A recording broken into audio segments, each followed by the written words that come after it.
Latest football news, engaging debates, and fascinating opinions. Pitchside Talk on IO Radio. Hello and welcome to Pitchside Talk here on IO Radio's Fridays at 5 p.m. with me, George. How are you doing? I hope you had a good week, a week where it hasn't been raining that much. We've had quite a lot of rain where I've been at this moment of time. Wow, what a week. Well, before I get to mention, I better introduce. That's the word I'm looking for. Introduce my co-host this week. A happy Ipswich Town fan on Saturday. Not so much on a Tuesday, but it's Dan. Dan, how are you doing, mate? I'm not doing too bad. Yeah, I think I'm just happy it's nearly the end of the season now. Yeah. I think we're just all praying for the end now. It's getting closer. Yes, it's getting closer and closer. Only one game left now, which is happening on Sunday. And then the Demolition Man can start his work, which we've already seen started already, but we'll mention that a little bit later on the show. But what is coming up in today's show? Well, we're going to be talking about Ipswich Town as always, all the action from the Premier League this week, and the second leg of the Champions League semi-finals. So we found out who will be travelling to Istanbul this season to be playing in the final. And I better not forget to mention, I cannot do this intro today, the social medias.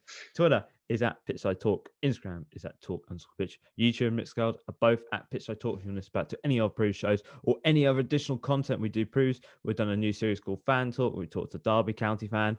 Very interesting chat. You better listen to that because that's a very good listen. And we might have some more on the way. Not too sure just yet. But when we come back, we're going to be talking about Ipswich Town. Have had 2 games in a few space of days. One day, hallelujah. The next day, oh no. But we'll be talking about that right after this. Stay up to date with the latest footy news. Pitchside Talk on IO Radio. Hello and welcome back to Pitchside Talk here on IO Radio's Fridays at 5 p.m. with me, George and Dan, as always. Now, before we go on talking about Ipswich Town this week, I better mention the social medias. Twitter at Pitchside Talk. Instagram is Talk_Pitch. YouTube and Mixcloud are both at Pitchside Talk. If you want to listen back to any of our previous shows or any other content that we do. Yes, we have done many things. We've done an Ipswich Town video called Stay or Go, where we discuss about Ipswich Town's contract situation, where we know 2 players that are going at this current moment of time. And also, if you want to listen to a brand new series that we've got called Fans Talk, I talked to a fan about Derby County this season and their time as a Derby County fan. And I would just watch the space because maybe we might have a new episode coming out very soon. So watch this space. But now, Ipswich Town this week. Hooray!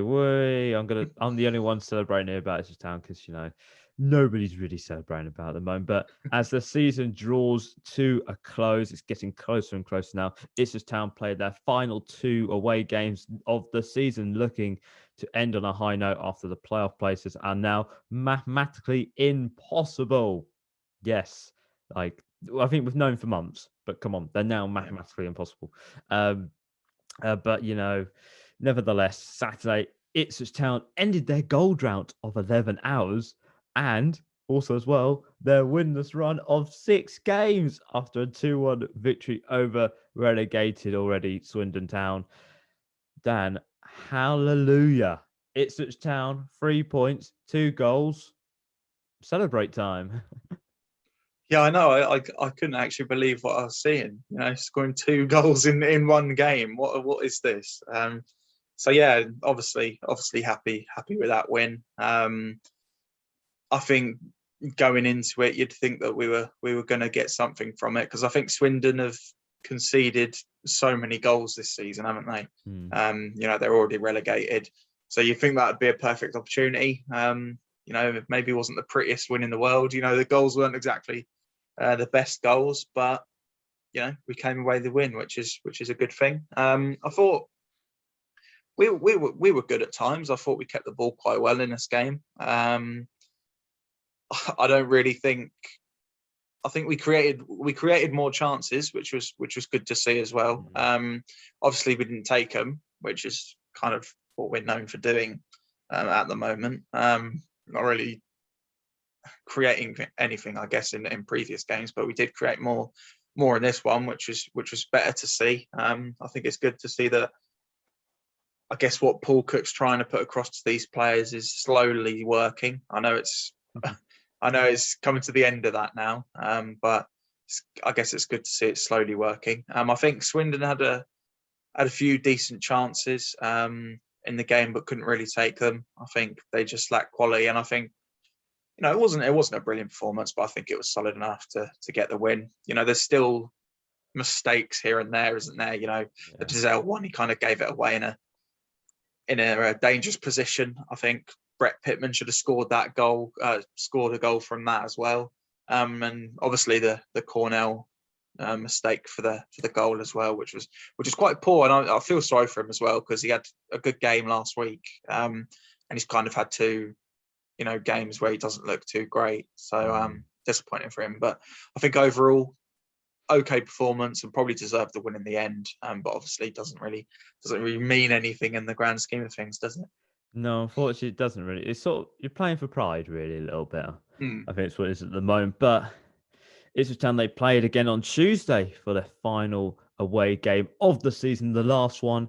Well, funny enough, this game was supposed to happen back in February, but frozen pitch and everything, it didn't happen in the end, and it ended in a 0-0 draw versus Shrewsbury Town.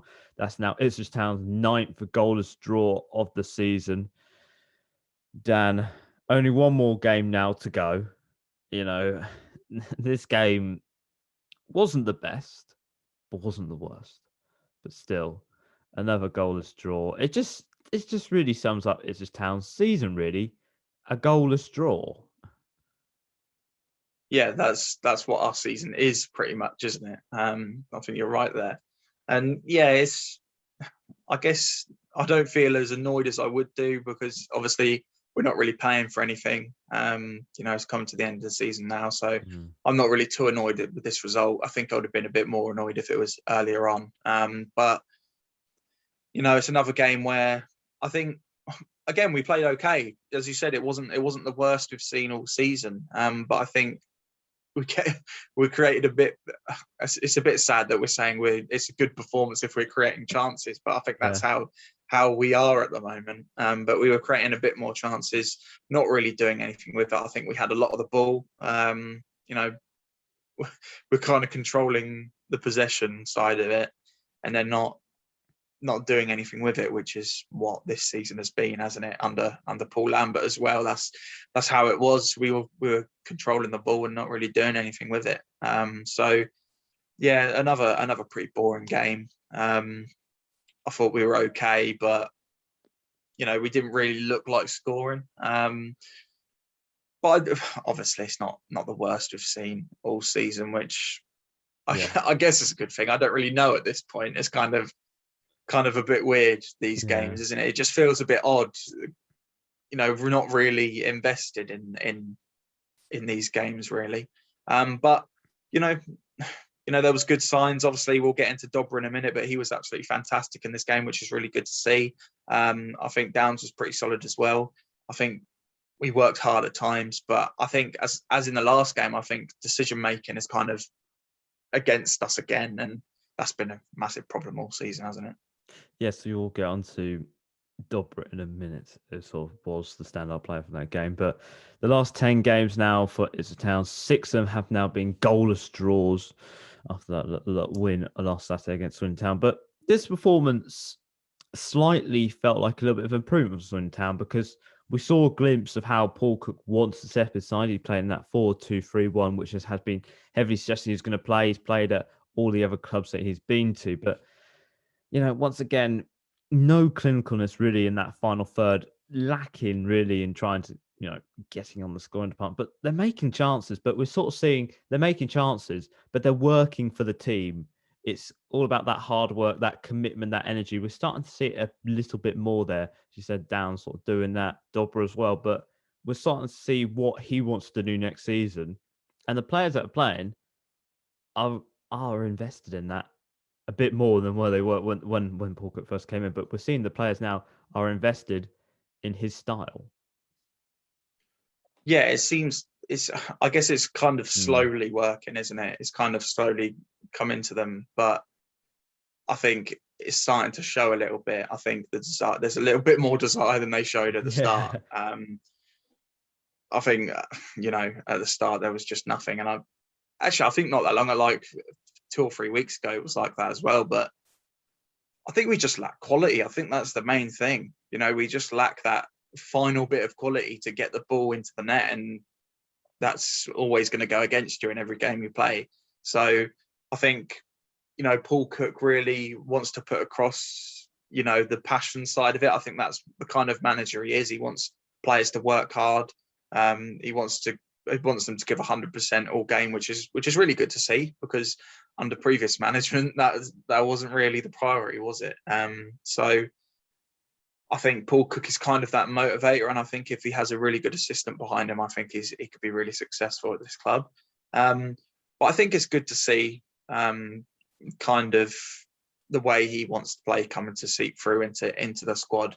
I know most of these players won't be playing next season. Actually, I think you said the only player out of contract, except loan players, was Edwards in this squad. Yeah, So maybe he was trying to. Yeah, so maybe he was trying to see what he could do next year. I know there'll be a lot of changes and a lot of signings, but maybe that's an inkling into what he wants to try and do. But obviously, we know he likes this formation, and he wants to stick with it. I reckon that'll be the formation we play throughout of next season. But yeah, it's good to see that he's kind of trying to put his stamp on things now, before the end of the season. Yes, hopefully you can put a little bit more of a stamp on it, which we'll get onto it a little bit later on as well. But finally, the standout player from this game was Dobra, described as a street fighter according to Kieran Dyer, which I thought was a brilliant sort of analogy to describe. But a player who Town really fought off interest from Premier League and Championship clubs last season. They got him on that long-term contract. Didn't really play much under Paul Lambert, to be perfectly honest. Excluded from that very famous NHS photo as well. We have to remember here as well. But another eye-catching performance really from him, from the 20-year-old. Out of possession, he was fighting to get that ball back, get Ipswich Town on that front foot. He was creating some good chances. That one that's going around on all the socials at the moment. Should have scored it, but absolutely beautiful chance from him. He's finally getting that chance now under Paul Cook, and he's impressing here. We are starting to see him impressing, but he is a little bit of a rough diamond at the moment. He still needs a little bit of polishing, a little bit of fine-tuning here and there. But next season, could he be what we could say a regular here in the side, and possibly be one of those players that's the first name on that team sheet, because he's impressing. He's shown that he wants to be there next season, and we all know what he can do. And given that chance, he will impress. Yeah, I think it's a really good chance for him. I guess these games that he's impressed in, it's really helped him. I think Paul Cook likes him. I think it looked like he was going to go on loan, didn't it, at the start of the year? Was it to Crawley? I think it was to Crawley. I think they wanted him on loan. He kind of said no because he wanted to try and get into the first team, and I think he was just kind of, Paul Lambert just ignored him really and just left him out every single week, which is really disappointing to see, because he's got such good potential. He's such an exciting player to watch. Every time he gets the ball, I think he's a kind of similar player to Johnny Williams, if Ipswich fans remember him. He's kind of that type of player where he just gets the ball and just runs with it. Obviously, there still needs to be some stuff done with him. I think he's obviously still young. He still needs to improve a little bit. But I think these games have really helped him going into next year. And I think, if Paul Cook likes him, I think he'll probably be involved. Whether he'll be a first team, starting every week, maybe not, considering the changes that are coming in the summer. But if he could come off the bench in a lot of these games next year, then it'll be really good to see, because he's really exciting. I hope he's going to be if have a big future here at Ipswich. And he's definitely impressed in these games that he's played in, which is really good to see. It's really good to see him get a chance, which he didn't really get under Lambert. I reckon he felt quite bad then. He probably wanted to go on loan to Crawley in the end.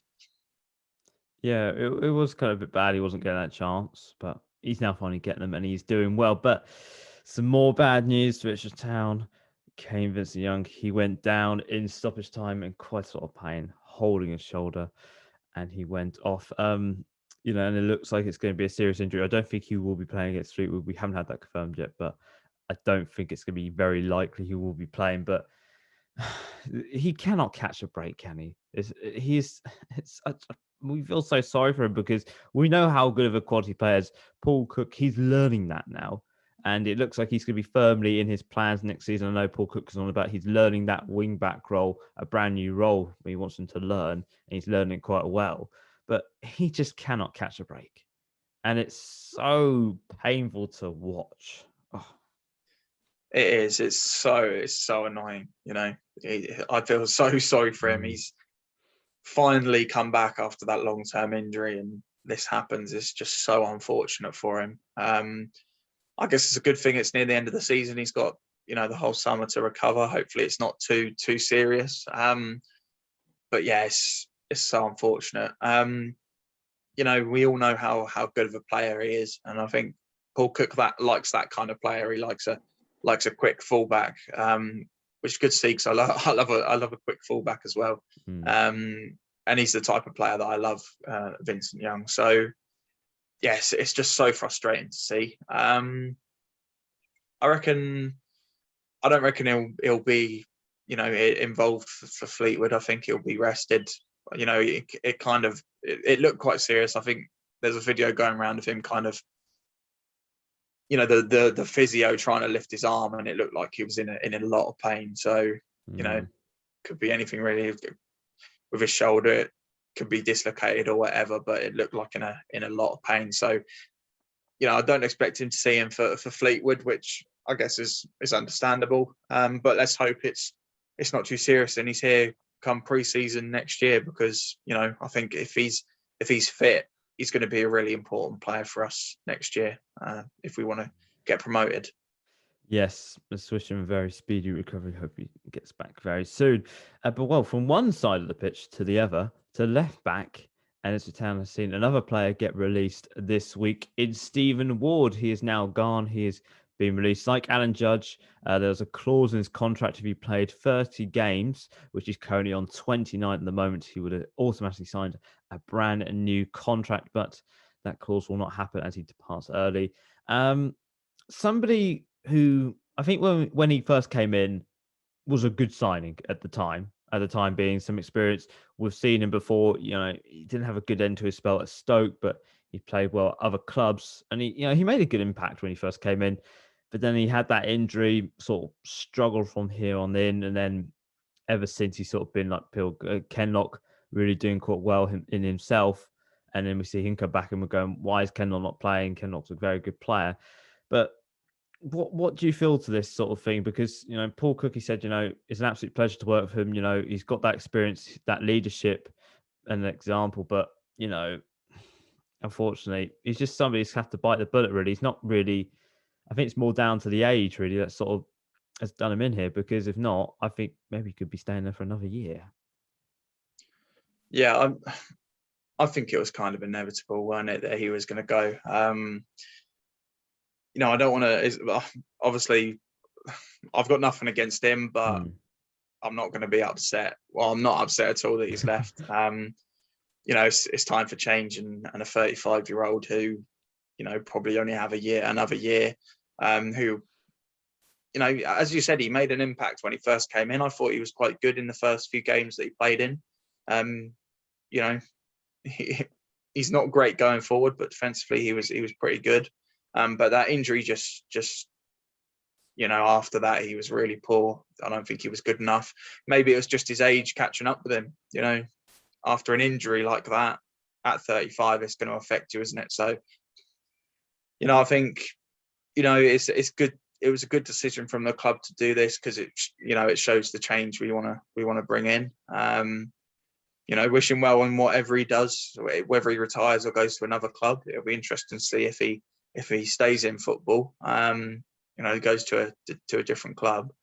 But I'm not exactly upset that this has happened, and it'll be good to see who comes in as the replacement.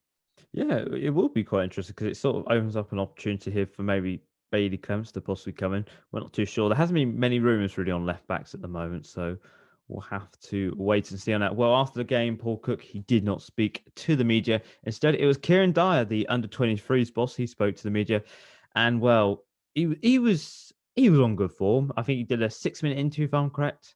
Yeah. He was he's speaking very much a lot of truth. And he said in the 6 to 7 weeks that he's been involved with the first team, he's been quite bored in a lot of those games. But there's been no sort of anything in the final third at all. But he's saying now the last 2 games, things are starting to turn. Chances are being made to create something that the manager wanted to do and wants to build on for next season. And he believes that the club will be flying next season under Paul Cook. But do you think that as well? Will Ipswich Town be flying under next season? We're now seeing Stephen Wall's gone.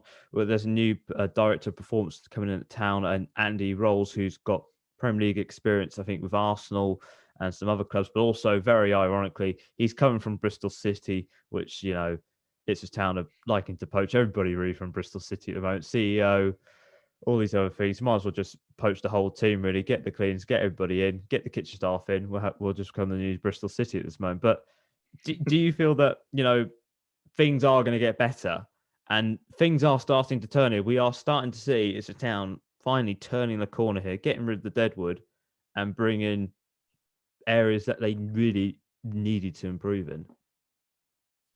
Yeah, I think the future's looking bright, isn't it? I think the new owners coming in, they really seem to get what we want, and they seem to know what we need to do to get what we want, I guess, which is promotion to the Championship as a start. I think next year is going to be massively important. We need to get promoted next year, because if we don't, I don't know what our owners will think of that, because I feel like they'll want instant success. I think that's kind of what they're aiming for, and they're gonna put in the money to try and do that, which is good to see.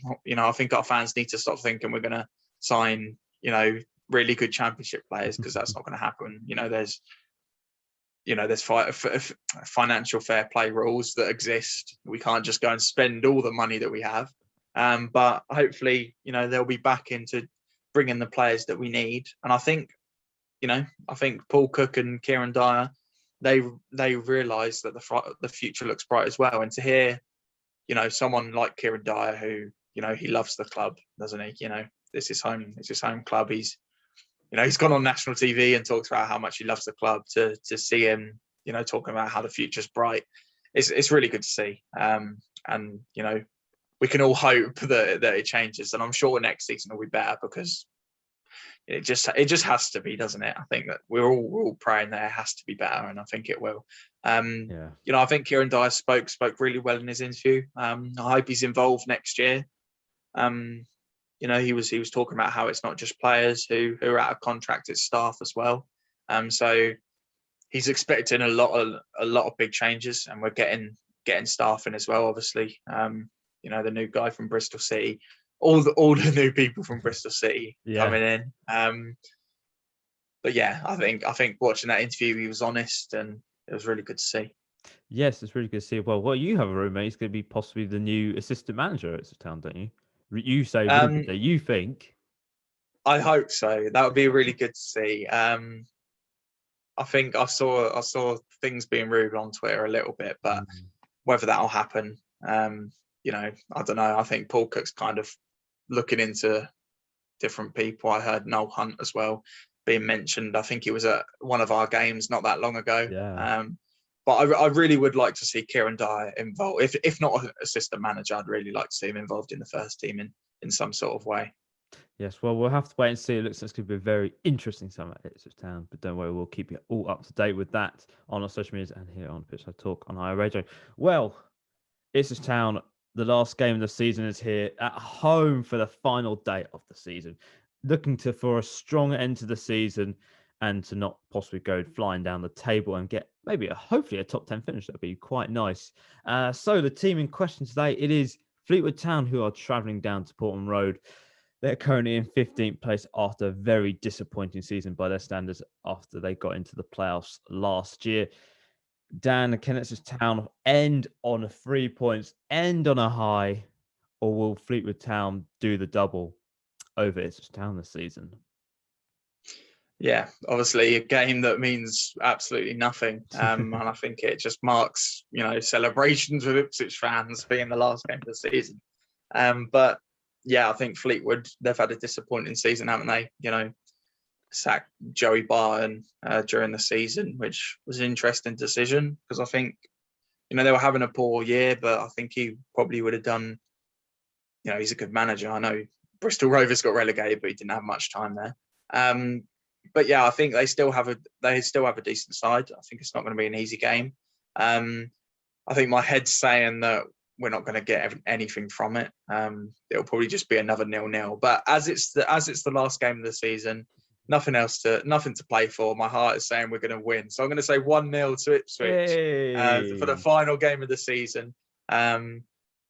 I don't know if I really think that, but I'm just going to predict it anyway. 1-0 Town. Come on. Hey, finally some positivity on Ipswich Town. Finally, what do you think? What's going to be the score prediction for this week for Ipswich Town versus Fleetwood Town? Let us know on our Twitter at Ipswich Talk. If you think Ipswich Town are going to win, Ipswich Town are going to score, or is it just going to be a 0-0 draw, or Fleetwood just going to get a 1-0 victory and we'll just go, it's fine. Next season's on its way. But that is everything for Ipswich Town this week. And when we come back, we're going to be talking about the Premier League. We had 9 games happening this week. Thrilling games. One team confirming their stay in the Premier League for next season, and 2 teams possibly hanging in there by just a thread.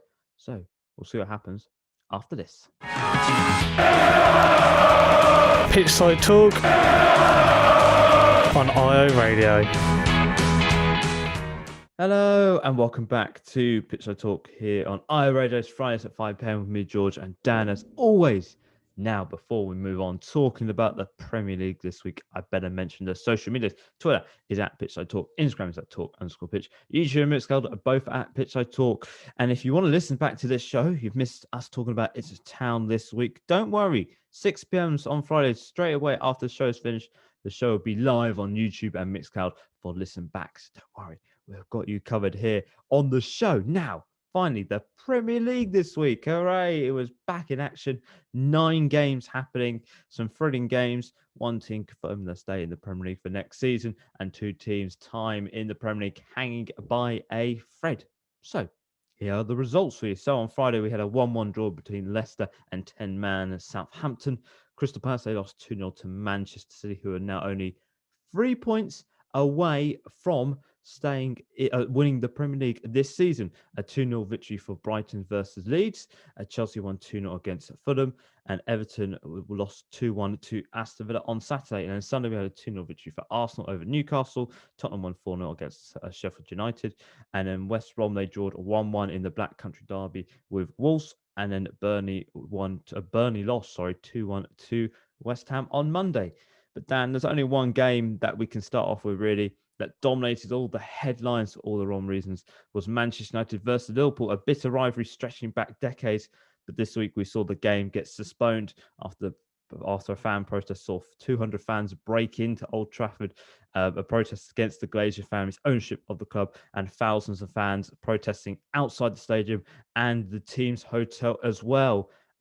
This is the first ever Premier League game to get postponed because of fan protests. But Dan, you really can see here the anger and the tension is still boiling over from the Super League. You know, the can of worms has been opened and they can't stop it. They can't put the lid back on it. But, fans breaking into stadium, it's a little bit over the mark really, and what will happen with the attack on the police. Well, it sort of takes away really what this protest was really about, because we're seeing at the moment Arsenal, the fans been protesting outside the stadium over the ownership of Kroenke, Tottenham as well over the ownership of Daniel Levy and their ownership, and then we're seeing it with Chelsea as well.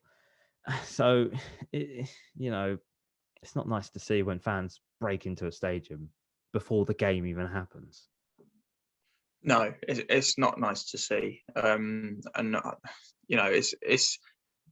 I guess it's hard to see because we understand why they're doing it, why they're protesting. because, their owners pretty much wanted to, disregard the whole history of their club and everything like that. So we understand why they want to protest, but there's other ways of going about it, isn't there? Going into the stadium and then attacking the police. It's just not right. It's just taking it too far. I want these fans to protest. It's good to see these fans wanting to do that and wanting to, have change in their club, to stop these owners that, will probably do something like this again in a heartbeat, wouldn't they? Because they just care about money and that's it. It's a greed of these owners. And I don't think just an apology coming out on Twitter and reading a script of an apology is going to be enough. And obviously, evidently it isn't enough. But I think sometimes you've got to look at the bigger picture and not go too far with these things, because, attacking the police, for an example, well, what has that got to do with what this protest is? As you said, it takes away from what they're doing that for. And it just makes it bad again, doesn't it? People agree with it and they do something like that, and it's just, it takes away from what they're trying to put across, which, it's so frustrating to see, because it could have been a good thing, couldn't it? A protest like this could have been a good thing, but it's just been overshadowed by what these Man United fans did. Yes. It's bad, because I agree with why they're protesting, but I don't agree with the way that they did it. Yes, I think we all do. I think every fan really, we agree with the protest, but what happened with breaking into the stadium, that's taking it to another level, stopping the game happening, and it now has to be rearranged, which we will be announcing later in the show. But it sort of overstepped the mark, and it really took the shine off. Why is this happening? The Super League has opened a can of worms with all these owners having so much power. And we don't, football is a fan thing over here. We are seeing it at the moment, but as you're correct there, this stuff shouldn't be happening, breaking to stadiums. But we better get back to the football now. Fulham and West Brom, their time in the Premier League is now hanging by a thread after another loss for both sides. For Fulham, a 2-0 loss at Chelsea, which is now only seen pick up 1 point in the last 6 games. It seems like winning at Anfield is not a good thing. Don't win at Anfield, teams, because once you do that, you can't seem to pick up any more points. But for West Brom, they had to fight back in the Black Country Derby for a single point. Dan, both these sides, just not looking too good at the moment. They're down on the luck. It looks like really one more big mistake from either of these sides, and they're not going to be staying in the Premier League now. Fulham, they're 9 points off safety. West Brom, they're 10 off as well. It's getting tougher and tougher for both of these sides, really, to stay up. And, they're having these opportunities and these big chances, but they're not taking them. They're not, no. It's massively disappointing for these clubs, isn't it? Because, they've had so many chances to bridge that gap to the teams above them, and they're just not doing it. So, yes, it's massively disappointing. And I think that's really it now, isn't it? You just cannot see them unless a miracle happens, which is just not going to, is it really? It's just too much of a gap and too few games to play. It's so disappointing for them, and they'll be playing Championship football next year. And I think the main disappointment is that both these teams, Fulham and West Brom, have shown that they have quality in their squad, haven't they? Fulham had that really good run during the season. West Brom not that long ago beat Chelsea 5-2. Yeah. And, they've shown that they have quality in their squads, but it's still not enough. And, I think, I think they'll probably bounce back again, and we'll probably see them in the Premier League not that long in the future. But it's going to be interesting to see if they change managers. I don't expect Sam Allardyce and Scott Parker to leave. I think they'll probably be, at their respective clubs next season, and see if they can, get back up to the Premier League. But yeah, it's been disappointing. Last third of the season, hasn't it, for them, really? Yeah, it has really, because especially for Fulham, they were at one point they were only 1 point off. I think they were then a few goals difference off and being off, and then at one point they were 25 minutes of being outside the relegation zone, and it's all kind of just gone tumbling down for them ever since. And for Sam Allardyce and West Brom, it's probably been a little bit too little, too late. Both on something that poor start from West Brom has cost them a lot. But that is everything for your Premier League this week. And when we come back, we're going to be talking about the Champions League. And I'm quite excited, because if you don't know, we've got a very exciting final on our way. So we'll be back very shortly. The best place in Ipswich to hear the latest football debates, Pitchside Talk on IO Radio. Hello and welcome back to Pitchside Talk here on IO Radio. It's Fridays at 5 p.m. with me, George, and Dan, as always. Now, before we move on, talk about the Champions League second leg semi-finals this week. I better mention our social media. So Twitter is at Pitchside Talk. Instagram is at talk_pitch. YouTube and Mixcloud are both at Pitchside Talk. If you want to listen back to any of our previous shows, I need to actually breathe quickly. If you want to listen back to any of our previous shows, or even this one, if you missed anything from the show, don't worry. If you missed us talk about the Premier League, Ipswich Town in all its glory at 6 o'clock on Friday. Straight away after the show's done, it will be up on YouTube and Mixcloud for you to listen back to as well. Now, the Champions League, it was back for the second leg of the semi-finals this week. And, well, we will now know who's going to be travelling to Istanbul for the final later this month. Some very highly competitive semi-finals. And the first team to book their place on the plane to Istanbul was Manchester City for the first ever time they're going to be in a Champions League final. The first time they're ever going to be in a European final. Crazy after a commanding win over PSG over the two legs, a 2-0 win at the Etihad. Pep Guardiola, he praised his side for helping the club reach their first ever Champions League final. Also adding, people believe it is easy to arrive at a final Champions League, but getting to a final now makes sense of what we have been doing for the last 4 to 5 years. They've finally broken their demons and have got to the final. Well, Man City, who will they be facing in the final? This is the biggest question. It's between Chelsea and Real Madrid. And, well, it's going to be an all-English final. Yes, Chelsea.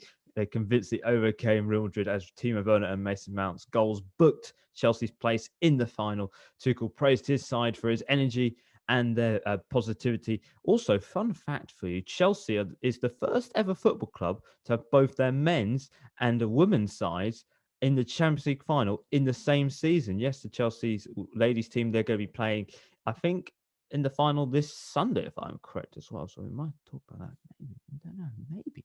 A little eagerly into what could be happening next week on the show. So we now know the finals for the Champions League this year in Istanbul, which yesterday UEFA confirmed that it will be taking place in Turkey, in Istanbul, despite Turkey being in full lockdown at the moment. But each club, they're going to get 4,000 tickets for their respective fans. Dan, firstly, a big shame really that this final cannot take place at Wembley. We may not know. It may take place in Wembley, depending on what happens in Turkey, it being their full lockdown, if that does extend. But finally, another English final. I think that's now the third one in the last 13 years. We had one 2 years ago. We've had one in Europa League 2 years ago as well. English sides are finally doing well in the Champions League, because it wasn't so long ago that the fourth place was going to be given to another league because they were doing well in the Champions League. But England is finally doing well in the Champions League. But I'm going to have to ask you a big question here. Early predictions. Who's going to be the champions this season? I hate predicting, and how I always seem to get it wrong. But yeah, I think it's great to see two English teams in the final again, isn't it?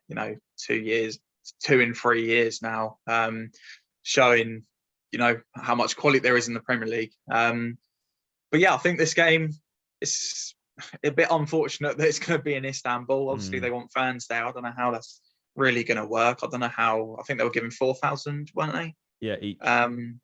So I don't really know how that's going to work. But yeah, I think this game is going to be a really good game, and it's really hard to predict. But I think Piers will be happy with me here. But I'm going to side with Chelsea on this one. I just think they've got such good momentum at the moment. Tuchel's done a fantastic job since he's come in.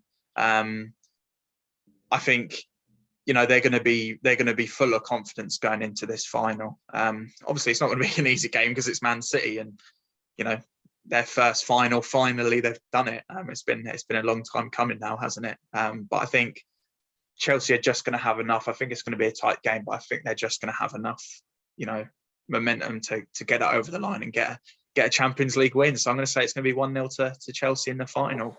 Might be after extra time. You don't know. You're doing a score prediction as well. I was not Yeah, expecting let's that. I was just expecting a winner. I wasn't expecting a score prediction. Wow.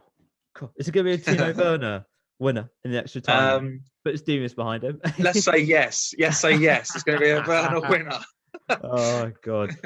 But don't start making your bets right now for that, because Dan's, all the things Dan say always happen. But yeah, Dan's going for Chelsea win in the Champions League. Also, I forgot to mention a fun fact: Tuchel's the first ever manager to reach the final in 2 consecutive years with 2 different teams.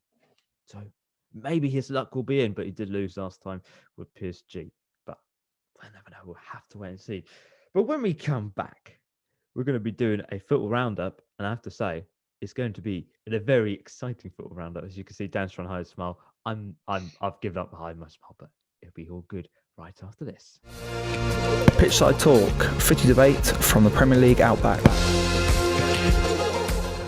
Hello and welcome back to Pitchside Talk here on iRadio. It's Fridays at 5 p.m. with me, George, and Dan, as always. Now, before we move on talking about our little quick football roundup for this week, we better mention the social medias. Twitter is at Pitchside Talk, Instagram is at Talk_Pitch, YouTube and Mixcloud are both at Pitchside Talk. If you want to listen back to any of the pre-shows or even this one, don't worry if you missed any of us talking about I can't speak. Us talking about the Champions League, Premier League, or Ipswich Town this week. Don't worry, 6 p.m. on Fridays. It will be up for listen back on our YouTube and Mixcloud now. Football roundup time! Hooray! And we cannot hold our smiles because Dan, you're going to start off the news this week, and you've got something really interesting to let us know about.